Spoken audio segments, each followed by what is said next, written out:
Assalamualaikum warahmatullahi wabarakatuh. Anak-anak yang Ibu banggakan dimanapun kalian berada, bertemu lagi dengan Ibu di kelas 9 dalam kegiatan pembelajaran pendidikan agama Islam dan budi pekerti. Sebelum kita mulai kegiatan belajar kita hari ini adalah pertemuan yang pertama ya, karena sebelumnya kita bertepatan dengan Idul Adha, jadi tidak sempat bertemu. Kita awali dulu dengan membaca basmalah bersama-sama. Bismillahirrahmanirrahim.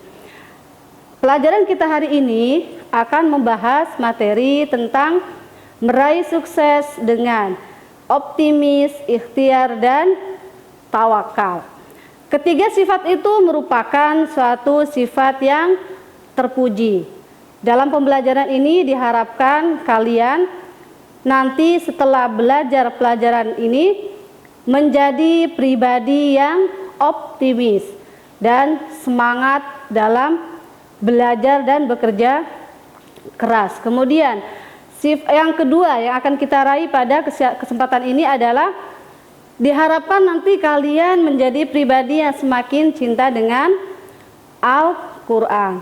Dan yang ketiga adalah siswa meyakini bahwa bersifat optimis, ikhtiar, dan sederhana ini adalah perintah agama. Baik anak-anak, kita masuk pada materi. Optimis. Apa itu optimis? Optimis adalah memiliki harapan positif dalam menghadapi segala hal atau persoalan hidup. Apa sih ciri-ciri orang yang memiliki sifat optimis?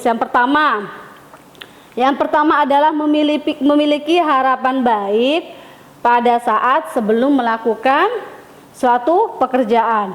Kemudian yang kedua adalah melakukan sesuatu dengan sepenuh hati dan rasa senang. Artinya kalau kalian ikut dalam kegiatan yang diadakan di sekolah ataupun di lingkungan masyarakat, ikutilah dengan hati yang senang dan harapan baik bahwa kalian bisa ikut partisipasi dalam kegiatan tersebut. Kemudian yang ketiga, mensyukuri keberhasilan dan mengevaluasi setiap kegagalan. Kalau satu kali kalian gagal, kita coba yang kedua kali gagal, kita coba yang ketiga. Insya Allah nanti kalau kita sungguh-sungguh mencoba dan berikhtiarnya, kita akan meraih apa yang kita inginkan. Kemudian yang keempat adalah melihat segala sesuatu sebagai sebuah kesempatan dan peluang. Artinya kalau kalian diminta oleh Bapak Ibu guru untuk ikut serta dalam kegiatan-kegiatan sekolah yang melibatkan siswa, jangan dianggap itu adalah sebuah beban ataupun tekanan, tapi kalian anggap itu adalah kesempatan kalian untuk belajar, ya. Itu. Apa sih dasar hukum tentang sifat optimis ini? Dalilnya apa? Nah, dalilnya adalah Quran surat Az-Zumar ayat 53. Kita akan mencoba membaca bersama-sama ya. Bismillahirrahmanirrahim. Qul ya ibadiyalladzina asrafu ala anfusihim la taqnatu mir rahmatillah. Nah, di situ kuncinya. La taqnatu mir rahmatillah. Innahu huwal ghafurur rahim. Nah, dari ayat tadi dikatakan ketika manusia memiliki banyak dosa sekalipun, maka tidak boleh berputus asa untuk bertaubat kepada Allah. Sebab apa? Sebab ampunan Allah itu luas. Sebanyak apapun dosa kita, walaupun sebanyak busa di lautan, tapi ampunan Allah itu lebih besar daripada dosa yang kita miliki. Kalau kita taubat dengan taubat yang baik, pasti Allah ampuni. Kemudian ikhtiar. Ikhtiar ini apa sih ikhtiar ini?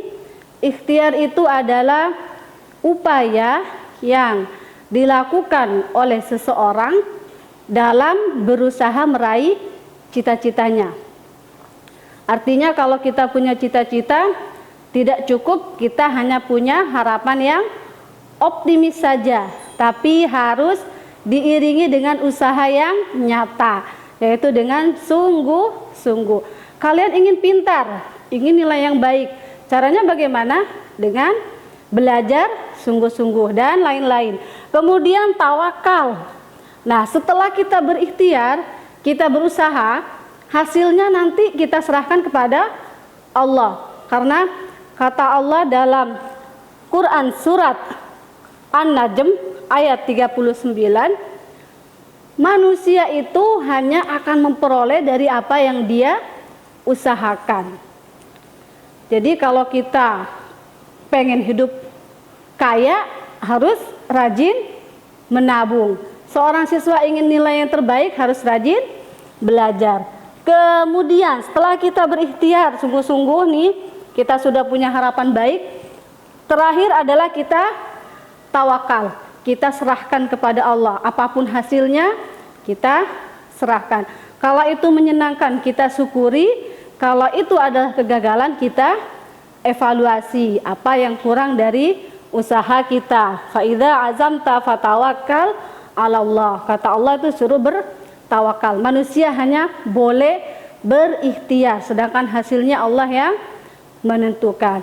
Baik anak-anak, untuk latihan kalian di rumah ya nak ya, di buku kalian ada barcode yang bisa kalian scan. Nanti akan terdengar di situ audio dan video tentang cara membaca surat Az-Zumar, An-Najm dan surat Ali Imran. Kalian bisa dengarkan kembali, kemudian kalian ikuti, praktekkan cara membacanya dengan baik. Untuk sementara pertemuan kita sampai di sini dulu ya nak ya.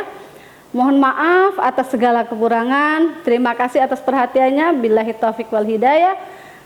Assalamualaikum warahmatullahi wabarakatuh. Kita akhiri dengan baca hamdalah. Alhamdulillahirabbil alamin. Terima kasih. Sampai jumpa pada pertemuan berikutnya.